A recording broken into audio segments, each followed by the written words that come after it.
कढईमध्ये पाणी टाकून घ्यायचं आहे। त्यामध्ये आपल्याला एक स्टँड ठेवून घ्यायचं आहे।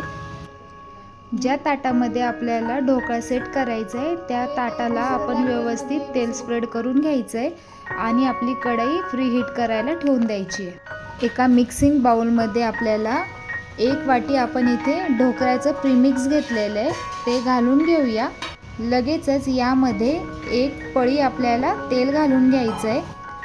ज्या वाटीने आपण ढोकळ्याचं प्रीमिक्स घेतलं होतं त्याच वाटीने 1 वाटी आपल्याला पाणी इथे लागणार आहे।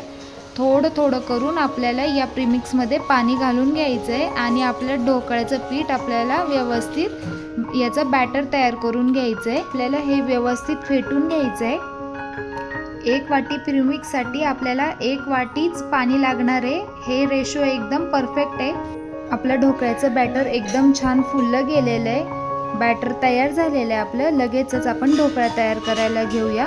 एकीकडे आपण कढई फ्री हीट करायला ठेवली होती त्यामध्ये आपण लगेचच हे बॅटर टाकून घ्यायचं आहे। लगेचच यावरती आपल्याला झाकण लावून घ्यायचं आहे।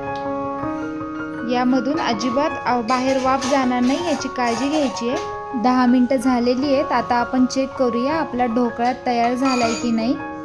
टूथपिक किंवा चाकूने आपण एकदा चेक करून घेऊया। तुम्ही पाहू शकता बॅटर अजिबात आपल्या या चाकूला लागलेलं नाहीये। फोडणी पात्रामध्ये तेल घ्यायचं आहे। यामध्ये आपल्याला मोहरी घालून घ्यायची आहे। मोहरी व्यवस्थित तडतडली की यामध्ये आवडीनुसार मिरची, कढीपत्ता घालून घ्यायचा आहे। लगेचच हा तडका आपण या आपल्या ढोकळ्यावरती घालून एकदम छान स्प्रेड करून घ्यायचा आहे। बारीक चिरलेली कोथिंबीर घालून घ्यायची आहे। आता आपण हा ढोकळा व्यवस्थित कट करून घ्यायचा आहे। एकदम स्पॉन्जी असा आपला हा ढोकळा तयार झालेला आहे। एकदम छान जाळीदार असा हा ढोकळा तयार होतो। गळ्याला अजिबात दाटत नाही। एकदम छान अशी याची टेस्ट आहे। Thank you for watching. Bye bye.